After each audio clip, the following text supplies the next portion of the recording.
எல்லோருக்கும் வணக்கம். This is the best reaction from share market அப்படின்ற மாதிரி TCS உடைய ரிசல்ட்டுக்கு அப்புறம் ஷேர் மார்க்கெட் கொண்டாடிடுச்சு. TCS 6% மேல் நோக்கி ஏறி வந்திருக்கான். இவன் ஏறி வந்த ஒரே காரணத்தினால தான் இன்னைக்கு நிஃப்டி ஓரளவுக்கு தப்பிச்சிருக்கான். இல்லைன்னா இன்னைக்கு கும்பா ஆயிருக்கும். இங்க பாருங்க, TCS தன்னந்தனியாக 55 பாயிண்ட், அவனுடைய படை மிகப்பெரிய படை இன்ஃபோசிஸ், HCL டெக், டெக் மஹிந்திரா, விப்ரோன்னு எல்லாத்தையும் சேர்த்துக்கிட்டு இன்னைக்கு மார்க்கெட் தலகுப்புற விழுந்துருது. இருந்தாலும் அவனை பிடிச்சி தூக்கி மேல் நோக்கி கொண்டு வந்திருக்கான். மேல் நோக்கி கொண்டு வந்து என்ன பிரயோஜனம்? எந்த பெண்ணிலும் இல்லாத ஒன்று அது ஏதோ அப்படின்ற மாதிரி அந்த 23,500 சுத்திக்கிட்டு இருக்கான் இந்த செவ்வாழை நிஃப்டி.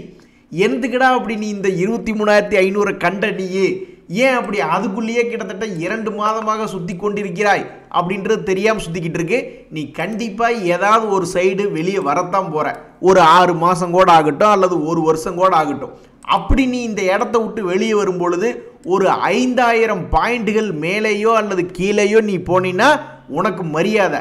அப்படி இல்லைன்னா நீ இந்த 23,500 சுத்தி வந்ததுக்கு கொஞ்சம் கூட 10 பைசாக்கு அர்த்தம் இல்லை அப்படின்ற மாதிரி தான். ஆஹா, நம்மளுடைய அருமை பெருமைக்கு ஆபத்து வந்துருமாட்டிருக்கே சூனாப்பானா அப்படின்ற மாதிரி நிஃப்டினுடைய ரிட்டர்ன் அப்படின்றது கடந்த 1 வருஷத்துல எடுத்து பார்த்தோம்னா வெறும் 8% ட்ரேட் ஆகிட்டு இருக்கு. இப்படி இந்த 8% சம்பாதிக்கிறதுக்கு ஹார்ட் அட்டாக் வந்து சம்பாதிக்கணும். அதுக்கு பேங்க்குகளில் எஃப்டி போட்டாவே இந்த 1 வருஷத்துல 7 to 9% அது டைம் ஃப்ரேமை பொறுத்து வயசை பொறுத்து கொடுத்துட்டு போயிடுவாங்க. ஆக மொத்தம் நிஃப்டியில் கடந்த 1 வருஷத்தினுடைய ரிட்டர்ன் என்பது ரிஸ்க் எடுத்து மரண வேதனையுடன் சம்பாதிச்சதை நம்ம ரிஸ்கே இல்லாமல் பேங்க் எஃப்டிலேயே போட்டு போயிடலாம் போல இருக்கு. ஆக மொத்தம் இந்த ஷேர் மார்க்கெட்டினுடைய அருமை பெருமைக்கெல்லாம் கொஞ்சம் ஆபத்தாக இருக்கு. எதிர்காலம் எப்படி இருக்கும்னு தெரியல. இனிமேல் கடையை சாத்திட்டு போயிடலாமா அப்படின்ற மாதிரி எல்லாம் கூட நிறைய பேர் யோசிச்சுட்டு இருப்பாங்க. அதாவது குளோபல் ரிசர்ச் கம்பெனிஸ் அப்படின்றத எடுத்து பார்த்தீங்கன்னு வச்சிங்களேன், நிறைய அனலிஸ்ட் இருப்பாங்க. அவங்க இந்தியாவுக்கு சாதகமாகவும் பேசுவாங்க. இந்தியாவுக்கு வளர்ச்சி குறைவாக இருந்தால் அது தகவல்களின் அடிப்படையில் தான் பேசுவாங்க. சில அனலிஸ்டிகள் வந்து growth வந்து கொஞ்சம் ஸ்லோவாக இருக்கும், சில அனலிஸ்டிகள் வந்து growth மேபி கொஞ்சம் பெருசாக இருக்கலாம் அப்படின்னு அவங்களுக்குள்ளேயே சில பேர் பாசிட்டிவாக சொல்லுவாங்க, சில பேர் நெகட்டிவாக சொல்லுவாங்க. அதே மாதிரி இந்த அனலிஸ்டுகளுக்குள்ளேயே யார் சிறந்தவன், தலை சிறந்த அனலிஸ்ட் யார் தற்சமயத்துக்கு, அதே மாதிரி டம்மி பீஸ் யார், அதாவது அவங்க சொல்கிற ரிசர்ச் பெருசாக ஹிட் ஆகாமல் போகிறக்கும் வாய்ப்பு இருக்குது. பிஹெச்எல்லாம் 50 ரூபாய்க்கு கீழே போகணும்னு ஒருத்தன் சொல்லிக்கிட்டு இருந்தான் ஒரு காலத்தில் 2 வருடங்களுக்கு முன்னாடி. அப்புறம் அவன் பார்த்தா தலை விரிச்சு ஆடி மேல் நோக்கி போய்கிட்டு இருக்கான். ஸோ எது எப்படியோ இப்போதைக்கு பெரிய ஆளுங்க சொல்லக்கூடிய சில விஷயங்கள்லாம் பார்க்கும்பொழுது ஒருவேளை கடையை சாத்திட்டு போயிடலாமோ அப்படின்ற மாதிரிலாம் கூட தோணும். ஆனால் பர்சனலாக நான் என்ன பண்ணலான்ட்டு இருக்கேன்னா, தொடர்ந்து ஷேர் மார்க்கெட்டில் இன்வெஸ்ட் பண்ணிக்கிட்டே இருக்கணும் அப்படின்ற மாதிரி தான் என்னுடைய எண்ணம்.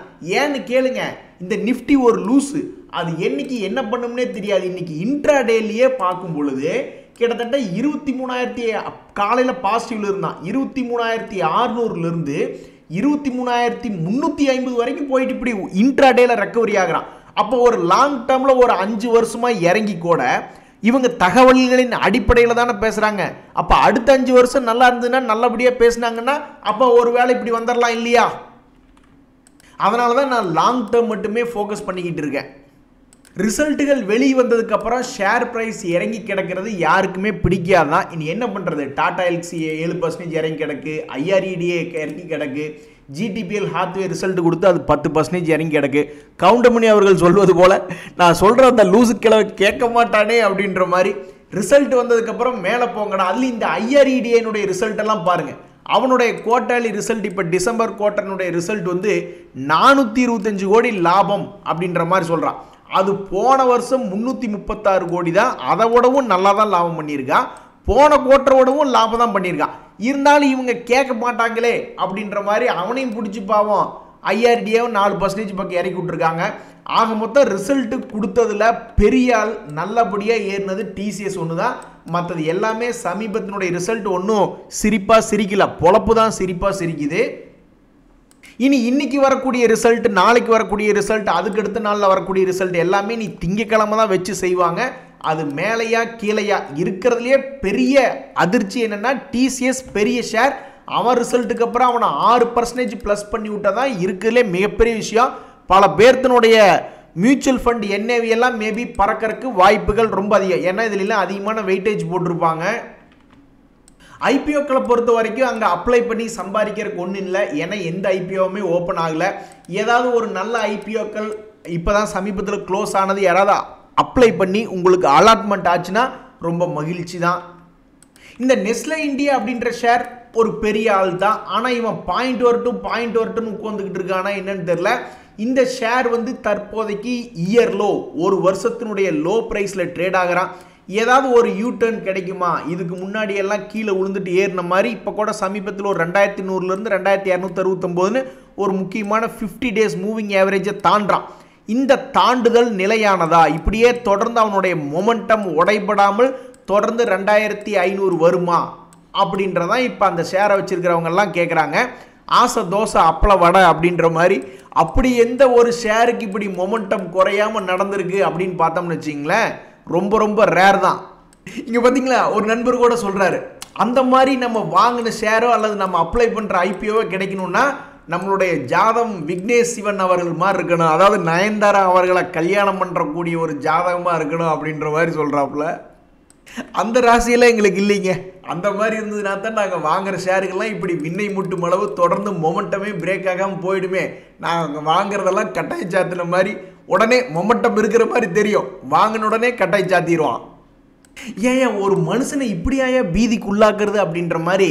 இன்னைக்கு முக்கியமான செய்தி என்ன ஷேர் மார்க்கெட்டில் அப்படின்னு பார்த்தீங்கன்னா, இந்த அதானி வில்மர் அப்படின்ற ஷேர் இன்னைக்கு ஒரு 8% கீழ் நோக்கி இறங்கி ட்ரேட் ஆகிட்டு இருக்கு. இதுக்கு முக்கிய காரணம் அவங்க கொடுக்கக்கூடிய ஆஃபர் ஃபார் சேல், அதாவது அதனுடைய ஃப்ளோர் ப்ரைஸ் அப்படின்றது வெறும் 275 ரூபா. இது எவ்வளவு பெரிய டிஸ்கவுண்ட் அப்படின்னா, நேற்று 323 ரூபாய்க்கு க்ளோஸ் ஆன ப்ரைஸு அதுக்கு எவ்வளவு தூரம் டிஸ்கவுண்ட் தள்ளி வெறும் 275 ரூபா, ஒரு ரவுண்டு ஃபிகராக இருக்கட்டுமே 275 ரூபாய்க்கு வித்துடுறாங்க. இதில் அவங்களுடைய ஒருத்தனுடைய மனசு எவ்வளவு தூரம் வருத்தப்பட்டா, எவ்வளவு தூரம் எச்சரிக்கையாக இருந்தால் இப்படி ஒரு தகவல் வரும். நான் பல நோட்டீஸ்களை பார்த்துருக்கேன். ஆனால் இந்த அதானியினுடைய நோட்டீஸில் என்ன சொல்கிறாங்க அப்படின்னா, இங்கே பாரு, நாங்கள் வெளியிடுற தகவல் அமெரிக்கா கிடையாது, நீ எங்களை ரொம்ப தொல்லை பண்ணுற அப்படின்ற மாதிரி. அமெரிக்காவில் முக்கியமாக சில இடங்கள், அமெரிக்காவிலே முதல்ல கிடையாது, யாராவது இன்வெஸ்ட்மெண்ட் பண்ணியிருந்தாங்கன்னா அவங்களுக்கு மட்டும்தான் இதனுடைய அறிவிப்பு அப்படின்ற மாதிரி ஃபஸ்ட்டு ஒரு டிஸ்க்ளைமர் சொல்லிடுறாங்க. எதுக்குன்னா, நீ எவனாவது ஒருத்தர் கேஸை போட்டு இந்த மாதிரி ஒரு இவங்க கொடுக்குற அறிவிப்பையே ஒரு ஆதாரமாக ஒரு கோர்ட்டில் கொண்டு போய் வைக்கிறாங்கன்னு வச்சுக்குவேன். அப்போ இவங்க சொல்லிடுவாங்க, இங்கே பாரு, முதல்ல இது உனக்கு வெளியிட்டதே கிடையாது, நீ எதுக்கு இந்த டாக்குமெண்ட்டை எடுத்த அப்படின்ற மாதிரியான ஒரு விஷயம் வந்துடும். ஸோ அவங்க என்ன சொல்கிறாங்க அப்படின்னா, இந்த மாதிரி ஆஃபர் ஃபார் சேல் அதானி வில்மரை விற்கிறத பற்றிய தகவல்களை சொல்கிறாங்க. அப்படி சொல்லும் பொழுது அந்த ஆஃபர் ப்ரைஸ் வந்து 275 அப்படின்னு அறிவித்ததுனால இன்றைக்கி கிட்டத்தட்ட 10% பக்கம் இறங்குச்சு. ஆனால் போங்க, உங்கள் பணமே எங்களுக்கு வேணாம், நாங்கள் இருக்கிற சொத்தை விற்று நாங்கள் பணத்தை உருவாக்கிக்கிறோம் அப்படின்ற மாதிரி இறங்கிட்டாங்களா அப்படின்றது தெரில. பட் அவங்க சொல்கிறது என்ன அப்படின்னா, எங்களுடைய கோர் இன்ஃப்ராஸ்ட்ரக்சர் பிஸ்னஸில் நாங்கள் கான்சன்ட்ரேட் பண்ணுறோம் அப்படின்றதுனால தான் இந்த மாதிரி இருக்கக்கூடிய பிஸ்னஸ்லேருந்து வெளியே வர்றாங்க. எனக்கெல்லாம் மேலே வர்றதுக்கே விருப்பம் இல்லை, நான் அப்படியே சும்மா கீழே படுத்து கிடக்கிறேன் அப்படின்ற மாதிரி இந்த டாடா எல்சி அப்படின்ற ஷேர் வந்து ஐடி ரிசல்ட்டுக்கு அப்புறம், அதனுடைய ரிசல்ட்டுக்கு அப்புறம் கீழே படுத்துருக்கு. இந்த சமயத்தில் டெக்னாலஜி ரிலேட்டடான ஸ்டாக்ஸ் மற்றவங்களையெல்லாம் நம்ம பார்க்குறோன்னு வச்சிங்களேன். ஒரு உதாரணத்துக்கு இன்றைக்கி நிஃப்டி ஐடி செக்டர் தான், இந்த டெக்னாலஜி செக்டர் தான் இன்றைக்கி ஃபோக்கஸ். அதுக்கு முக்கிய காரணம் டிசிஎஸ்னுடைய பிக் பேங் ரிசல்ட். அதில் சில ஸ்டாக்ஸ்லாம் நம்ம எடுத்து பார்க்கணும்னு வச்சிங்களேன். ஐடி செக்டர் இன்றைக்கி நம்ம எடுத்து பார்க்குறோம், ஒருத்தன் தான் நல்ல ப்ளஸ்ஸு. அதுலேயே நம்ம யாரெல்லாம் பெரிய அளவில் ஏறி இருக்காங்க அப்படின்னு பார்த்தீங்கன்னா, இந்த LTIM பர்சிஸ்டன்ட் போன்ற கம்பெனிகள்லாம் வந்து பெரிய அளவில் ஏறி இருக்காங்க. நம்ம மிட் அண்ட் ஸ்மால் எடுத்து பார்த்தாலும் பர்சிஸ்டன்ட்லாம் மேல் நோக்கி ஏறி இருக்கு. அப்போ இவங்க ரெண்டு பேரும் LTI மைண்ட்ரி, அப்போ அவன் கிளியராக என்ன பண்ணியிருக்கான்னா, ஒரு 2 days மூவிங் ஆவரேஜை தாண்டியிருக்கான், 50 days மூவிங் ஆவரேஜையும் தாண்டறக்கு முயற்சி பண்ணுறான். அப்படி பண்ணும்பொழுது இது ஏதாவது சந்தோஷத்தை கொண்டு வருமா? இவனுடைய ரிசல்ட் வரும்பொழுது எப்படி டிசிஎஸ் மேல் நோக்கி ஏறினதோ அதே மாதிரி இவன் ஒரு 7000 வரைக்கும் வருவானா, ஒரு ஷேருக்கு 1000 ரூபாய் ஏற்றி விடுவானா அப்படின்ற மாதிரி பார்த்துக்கிட்டு இருக்காங்க. அதே மாதிரி இந்த பர்சிஸ்டன்ட் சிஸ்டம் ஷேர் வச்சிருக்கிறவங்களும் மற்றவங்கெல்லாம் தலை குப்புற கீழே விழுந்திருக்காங்க. இன்னைக்கு கூட பாருங்க, இந்த டெக்னாலஜி கம்பெனி டாடா எல்சி நான் மேலே வரமாட்டேன்னு குப்புறப்படுத்திக்கிட்டு இருக்கு. ஆனால் இவன் பெருசாக இறங்கவே இல்லை. சமீபத்தில் ஒரு 2 days மூவிங் ஆவரேஜ் கூட கீழே வரல. ஆனால் இந்த டாடா எல்க்ஸி ஒரு வருட சப்போர்ட் லெவலை கூட உடைச்சிட்டு தொங்கு போல மாதிரி தொங்கிக்கிட்டு இருக்கான். அப்போ இந்த ஷேரை வச்சிருக்கிறவங்க யூஸ்வலாக என்ன நினைப்பாங்க, நம்ம எவ்வளவோ பரவாயில்லப்பா நம்ம ஷேரு, அப்போ இவங்க இது மறுபடியும் ஒரு 7,000 வந்துருவானா அப்படின்ற மாதிரி யோசிச்சுட்டு இருப்பாங்க. ஸோ ஐடி பங்குகளில் இந்த எல்டிஎம் பெர்சிஸ்டன்ட்லாம் மேல் நோக்கி வந்துச்சுன்னா ரொம்ப மகிழ்ச்சியாக இருப்பாங்க. ஒரு காலத்தில் ஒரு நண்பர் சொன்னார், ஆர்கே ஃபோர்ஜெலாம் நான் ஹெவியாக வச்சுருக்கீங்க அப்படின்னு. இன்றைக்கி அவங்களுடைய செக்டரில் அவங்க தான் நல்ல அவுட் பர்ஃபார்மன்ஸாக இருக்கிறதுனால இன்றைக்கி அவனை ஒரு 7% தூக்கி விட்டாங்க. அவருக்கெல்லாம் வந்து கண்டிப்பாக நல்ல ஒரு மகிழ்ச்சியாக தான், கடந்த ஒரு வருஷத்தில் ஒன்றும் பெருசாக மகிழ்ச்சி இல்லை, ஒரே இடத்துல தான் சுற்றிக்கிட்டு இருக்கான். பட்டு அவர் எந்த வருஷத்தில் எப்போ சொன்னார்னு எனக்கு ஞாபகம் இல்லை. பட் இப்போ பார்க்கும்பொழுது எப்படி பார்த்தாலும் முதலெல்லாம் வாங்கியிருந்தாருன்னா கண்டிப்பாக இன்றைக்கி ரொம்ப மகிழ்ச்சியாக தான் இருப்பார். நண்பர்களே, 3 முக்கிய ஷேர்களை பற்றி பேசணும். ஏதாவது அடியாப்பிலிருந்து மேல் நோக்கி ஏறுவானா அப்படின்ற ஒரு நப்பாசை நிறைய பேர்த்துக்கு இருக்கும். அந்த வகையில் இந்த எம்ஜிஎல் ஷேர்லாம் உங்களுக்கு ஞாபகம் இருக்கா? மணப்புரம் ஃபைனான்ஸ் இதுக்கு முன்னாடி கீழே விழுந்தா ஒரு நியூஸில் மறுபடியும் அதே இடத்துக்கு வந்து நிற்கிறான். அது மாதிரி தான் ஒரு காலத்தில் என்ன ஒரு செய்தி அப்படின்றது வந்ததுன்னா, இந்த மாதிரி ஒரு கம்மியான விலைக்கு கொடுக்கக்கூடிய கேஸ், ஏபிஎம் கேஸ் அலோகேஷன் அப்படின்றது ஒரு கட்டத்தில் கெயில் வந்து நிறைய கம்பெனியில் குறைச்சி விட்டாங்க. இப்போ வந்து மறுபடியும் என்ன ஒரு செய்தி வருது அப்படின்னு பார்த்தீங்கன்னா, எம்ஜிஎல் வந்து என்ன ரிப்போர்ட் பண்ணுறாங்கன்னா, எங்களுக்கு அந்த வகையில் கொடுக்கக்கூடிய கேஸை வந்து இன்க்ரீஸ் பண்ணியிருக்காங்க அலோகேஷன் பர்சன்டேஜ் அப்படின்லாம் நியூஸ் வருது. அதைத் தொடர்ந்து இந்த எம்ஜிஎல் அப்படின்ற ஷேர் இப்போ ட்ரேட் ஆகிட்டு இருக்கிறது 3% ப்ளஸில் இருக்கான். ஒரு வருஷத்தினுடைய கால அளவில் பார்க்கும்பொழுது இதெல்லாம் இயர் லோவில் இருக்குது. மேல் நோக்கி வந்ததுன்னா ரொம்ப மகிழ்ச்சி தான்.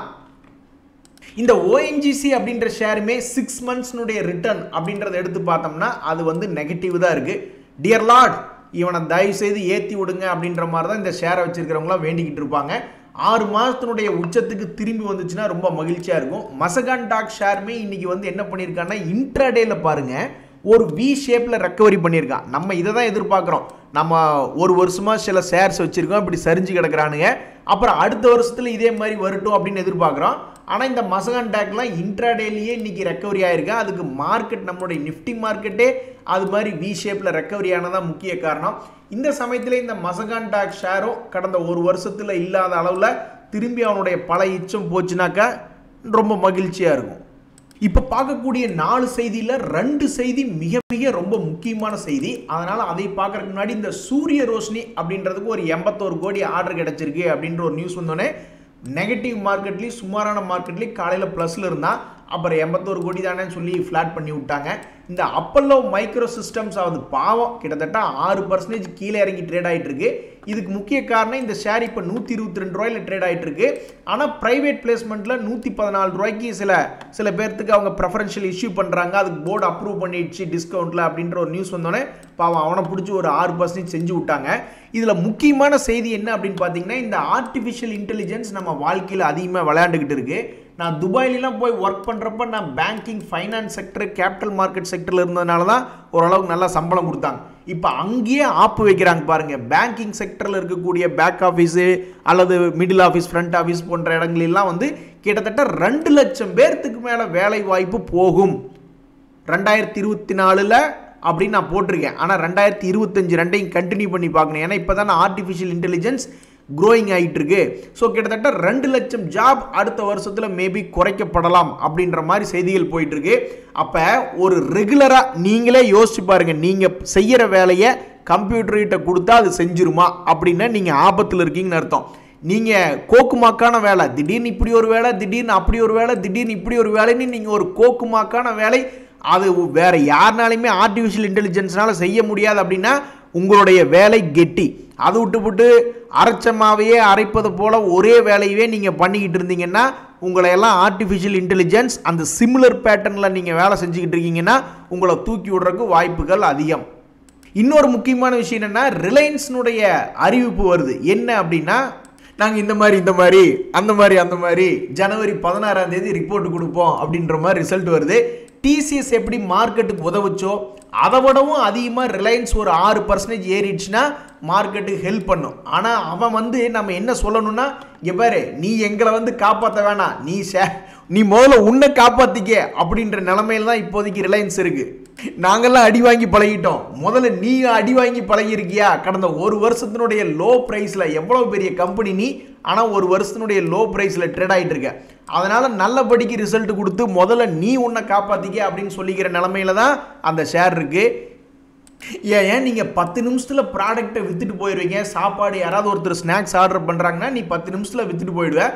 அப்போ நாங்கள் ரெஸ்டாரண்ட்ஸ் எல்லாம் என்ன பண்ணுறது அப்படின்ற மாதிரி 5 லட்சம் ரெஸ்டாரண்ட்டுகளை ரெப்ரசன்ட் பண்ணக்கூடிய NRAI என்ற அமைப்பு என்ன சொல்லுதுன்னா, இந்த ஜொமேட்டோ ஸ்விக்கி போன்றவங்கெல்லாம் வந்து அவங்களுடைய சப்சிடரி ரொம்பவும் வேகமாக டெலிவரி பண்ணக்கூடிய 10 நிமிஷத்தில் டெலிவரி பண்ணக்கூடிய அவங்கள வச்சுக்கிட்டு எங்களை முதுகில் குத்துறாங்க. ஆல்ரெடி எங்கள் கூட டைப் பண்ணி எங்கள் ப்ராடக்டை வித்துட்டு இருக்கீங்கள, எந்தெந்த கஸ்டமர் எவ்வளவு அவங்ககிட்ட டேட்டா இருக்கு இல்லையா, யார் வேகமாக வாங்குறாங்க, யார் விருப்பப்படுறாங்க, என்ன விருப்பப்படுறாங்கன்னு கம்ப்ளீட் டேட்டா இருக்கும். அப்போ 10 நிமிஷத்தில் டெலிவரி பண்ணும்பொழுது எங்களுடைய ப்ராடக்ட்டுகளை விற்காம அவங்க ஏதாவது ப்ரைவேட் லேபிள் போட்டு ஏதாவது குயிக்காக ஸ்நாக்ஸ் விற்றுக்கிட்டு இருந்தாங்கன்னா அப்போ எங்கள் பிஸ்னஸ் என்ன அடிபட்டு போகுது அப்படின்ற மாதிரி நாங்கள் காம்படிஷன் கமிஷன் ஆஃப் இந்தியா கிட்ட போகிறோம் அப்படின்னு சொன்ன நியூஸ் வந்த உடனே இந்த ஜொமேட்டோ போன்ற கம்பெனி பெரிய அளவில் இறங்கி கொஞ்சம் ரெக்கவரி ஆகி ட்ரேட் ஆகிட்டு இருக்கான். ஸ்விக்கி இறங்கினது தான், அவன் இன்னும் கீழே தான் ட்ரேட் ஆகிட்டு இருக்கான். ஆனால் எத்திக்ஸ் படி யோசிச்சு பார்த்தா இதெல்லாம் முதுகில் குத்துற மாதிரியான ஒரு வேலை தான். ஒரு ரெஸ்டாரண்ட்ஸோட டைப் பண்ணி டெலிவரி பண்ணிக்கிட்டு இருக்காங்க. அதே சமயத்தில் ஒரு பேராசையின் காரணமாக இருக்கலாம், அல்லது அவங்களுடைய ஆப்ரேஷனல் பர்ஃபார்மன்ஸ் இன்க்ரீஸ் பண்ணணும் அல்லது P&L இன்க்ரீஸ் பண்ணணும் அப்படின்ற ஒரு காரணத்தினால இந்த மாதிரி சப்சிடரிகளை அவங்க வாங்கி 10 மினிட்ஸ் ஸ்நாக்ஸ் அந்த மாதிரி கொடுக்கும் பொழுது ரெஸ்டாரண்ட்டுகளை அப்படியே மாஸ் பண்ணி இவங்க ஏதாவது ஒரு ப்ராடக்டை விற்கிறாங்கன்னு வச்சிங்களேன், இவங்களுக்கு வருமானம் ஏறலாம். ஆனால் இவங்க பாவம் அடிபட்டு போயிடுவாங்க ரெஸ்டாரண்ட்ஸ் எல்லாம். இந்த IRCTC ஷேர்லாம் கேட்டால் நான் மோனோபாலி அந்த பாலி இந்த பாலிம்பாங்க. இன்றைக்கி 3% ஏறி இருந்தாலும் அதெல்லாம் ஒரு வருஷத்தினுடைய லோவில் ட்ரேட் ஆகிட்டு இருக்கு. பட்ஜெட் அப்போ ஏதாவது ரயில்வே துறைக்கு அறிவிப்பு வருதுன்னா, அது ப்ரொடக்ஷன் ஓரியன்டான இது வருதுன்னா அதெல்லாம் இந்த ரயில் டெல்லு அது போன்ற கம்பெனிகளுக்கு தான் அதிகமான வாய்ப்பு இருந்தாலும் இந்த IRCTCக்கு ஏதாவது ஒரு புத்துணர்ச்சியாக வந்து இவனையும் தூக்கி விட்டால் ரொம்ப மகிழ்ச்சியாக இருக்கும். கேட்டால் மோனோபாலி அப்படிம்பாங்க. இந்த சுந்தரம் ஃபைனான்ஸ் ஷேர் யாராவது வச்சுருக்கீங்களா? கடந்த 2-3 நாட்களாக யார் அவன் மேலே ஏறிக்கிட்டே இருக்கான் அப்படின்னு பார்த்தோம்னா இவன் தான். ஒரு 2-3 நாளாக ஒரு பாசிட்டிவ் மொமெண்டமில் இருக்கான். இதனால் அந்த ஷேர் வச்சுருக்கிறவங்களுக்கு ஒரு மகிழ்ச்சி அப்படின்றது வருது. சரிங்க நண்பர்களே, இன்றைய தகவல் அனைத்து உங்களுக்கு மகிழ்ச்சியாக இருந்ததுன்னா எனக்கு சந்தோஷம் தான். ரொம்ப நன்றி, வணக்கம்.